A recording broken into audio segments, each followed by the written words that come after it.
بسم الله الرحمن الرحیم. یو ورور پوښتنه کړې ده، وایي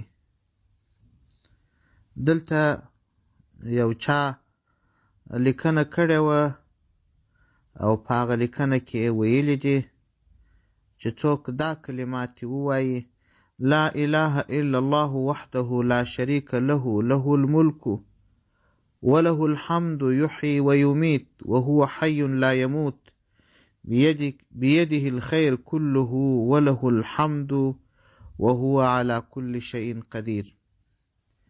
وای که څوک دغه دعا ووایي نو 15 لکه نیکیانې به حاصلې کړي او 10 لکه ګناهونه به معاف سي. وای نبی علیه السلام فرمایي چې څوک دغه ذکر سوی دعا ووایي، الله جل شانه به دغه ثوابونه ورکړي، یعنی 10 لکه نیکیانې به ورکړي، 10 لکه کوچني ګناهونه به ورته معاف کړي او 10 لکه درجې به ورته لوړې کړي، او د دې څخه علاوه په جنت کې یو لوړ او ښایسته محل ورته تیار کړي. آیا دغسې دعا ثابته ده او که یا؟ د دغه ورور د پوښتنې په جواب کې باید ووایم چې د دغه کلماتو د فضیلت په اړه باندې ډېر احادیث راغلي دي. یو حدیث چې مسند امام احمد په جلد 9 صفحه 512 کې رانقل کړی دی د نبی علیه السلام څخه، چې نبی علیه السلام فرمایي، وایي که چیرې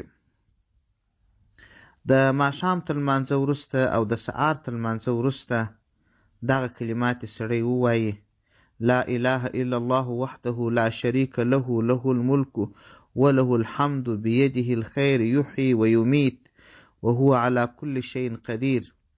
وایي که 10 ځلې ووایي، الله جل شانه به پر هر ځل باندې 10 نیکۍ ورکړي او 10 بدۍ به ور معاف کړي، 10 درجې به ور لوړې کړي او د هر بد شي څخه به یې وساتي او په د شیطان درټل سوي څخه به یې وساتي او د شرک پرته نور ګناهونه چې کړي سره د توبې هغه به ور معاف کړي، او تر دغه نو دی به تر ټولو خلکو بهتر وي، مګر نه هغه څوک چې تر ده یې دا کلمات زیاتې ویلي. او همدا ډول بل روایت کې راځي دغه کلمات ښیي، وایي که څوک 100 ځله ووایي، وایي دی به په دې ورځ د ټولې مځکې پر مخ تر ټولو بهترین انسان وي، مګر نه هغه څوک چې تر ده زیات ووایي. نور روایات هم راغلي دي، په بعضو کې بیا 100 ځلې دغه کلمات یادې سوي دي، او د بخاري شریف و مسلم شریف په روایت باندې هم راغلي دي.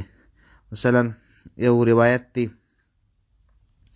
چې ابي ایوب انصاري رضی الله عنه روایت کړی دی، هغه کې بیا داسې توري دي: كتب الله له بهن 10 حسنات ومحى بهن 10 سيئات، په دغسې الفاظو باندې راغلی دی.